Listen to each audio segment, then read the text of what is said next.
Assalamualaikum warahmatullahi wabarakatuh. Perkenalkan, nama saya Ripa Jahrasita dari kelas 10 PPLG 1. Asal sekolah saya dari SMKN 1 Majalengka. Nah, di sini saya akan mengerjakan tugas dari industri, yaitu tentang algoritma. Nah, saya sudah masuk di proyeknya. Saya mengeditnya di aplikasi Canva. Oke, langsung saja di sini ada proyeknya. Nah, langsung kita buka. Langsung saja di sini udah ada proyeknya, yaitu algoritma. Judulnya yaitu algoritma by saya sendiri, yaitu Ripa Jahrasita. Nah, oke, untuk nextnya yaitu pada bagian yang akan dipelajari. Pertama, pengenalan algoritma. Kedua, struktur algoritma. Ketiga, tipe data algoritma. Keempat, penulisan algoritma. Pertama-tama kita akan menjelaskan tentang pengenalan algoritma, yaitu sebagai berikut. Nah, di sini yaitu ada pengertian algoritma. Jadi, apa sih algoritma itu?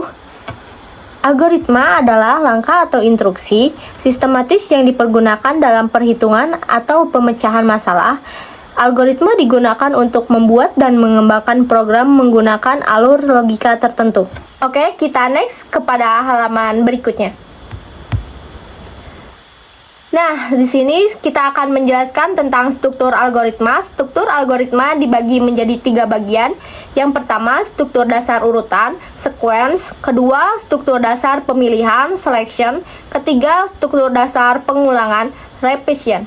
Saya akan menjelaskan secara satu persatu. Yang pertama, struktur dasar urut, sequence. Struktur urut adalah struktur yang digunakan untuk menjelaskan jenis program yang pernyataannya sekuensial atau berurutan. Yang kedua yaitu struktur dasar pemilihan, selection. Struktur pemilihan adalah struktur yang digunakan pada program yang memerlukan proses pengujian kondisi untuk mengambil suatu keputusan apakah suatu baris perintah akan diproses atau tidak. Yang ketiga yaitu struktur dasar pengulangan, repetition. Struktur pengulangan adalah struktur yang melakukan pengulangan beberapa kali terhadap satu baris atau satu blok baris program. Oke, kita next kepada halaman berikutnya. Nah, di sini menjelaskan tentang tipe data algoritma. Yang pertama, integer, bilangan bulat. Bilangan bulat adalah seperti negatif 1, negatif 2, negatif 3, 0, 1, 2, 3, dan 4. Dan lain-lainnya yang bukan merupakan bilangan pecahan. Yang kedua yaitu bilangan real, bilangan pecahan. Bilangan real adalah bilangan yang mengandung pecahan desimal, contohnya 3,45, 0,5. Yang ketiga yaitu char karakter. Karakter adalah semua huruf yang ada di dalam alfabet, tanda baca maupun karakter spesial. Karakter ditulis dengan 2 tanda petik tunggal, seperti contohnya yaitu ini ya. Nomor 4 yaitu string. String adalah deret karakter dengan panjang tertentu, contohnya seperti ini. Oke, yang terakhir adalah nomor 5 yaitu boolean atau logika. Boolean adalah tipe data yang terdiri dari 2 pernyataan benar atau salah. Pernyataan benar biasanya ditulis true atau angka 1, sedangkan pernyataan salah ditulis dengan false atau angka 0. Kita next ke halaman berikutnya. Nah, di sini saya menjelaskan tentang penulisan algoritma. Penulisan algoritma dibagi menjadi 3 bagian, yaitu yang pertama deskriptif.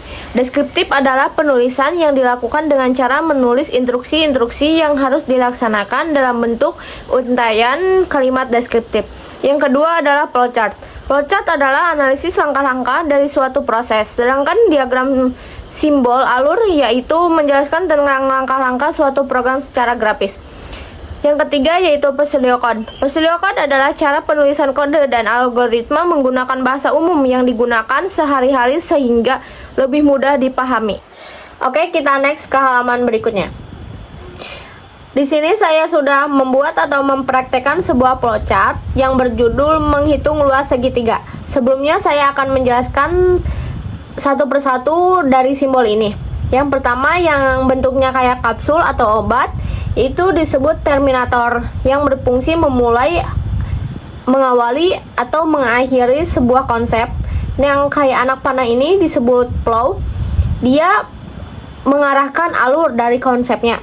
Yang seperti ini, yang seperti jajar genjang ini disebutnya data. Dia fungsinya sebagai input atau mengoutputkan sebuah konsep. Nah, selanjutnya seperti persegi panjang ini yaitu proses. Dia yang akan memprosesnya.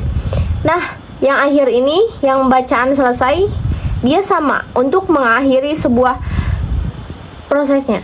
Oke, selanjutnya saya akan mencoba untuk menjelaskan tentang tahapan-tahapannya, yaitu kita harus mempunyai judul atau yang kita mau jelasin tuh apa. Ya, ini saya akan menjelaskan menghitung luas segitiga. Di sini ada deskripsinya, yaitu yang pertama mulai, kedua masukkan nilai alas, ketiga masukkan nilai tinggi, keempat kalikan nilai alas dan tinggi, kelima nilai dari hasil perkalian dibagi menjadi 2. Yang keenam, hasil luas segitiga adalah nilai yang sudah dibagi, yang terakhir adalah selesai. Nah, langsung saja kita masukkan kepada simbol-simbol ini. Yang pertama untuk mulai. Jadi kalian masukkan kepada terminator, yaitu mulai.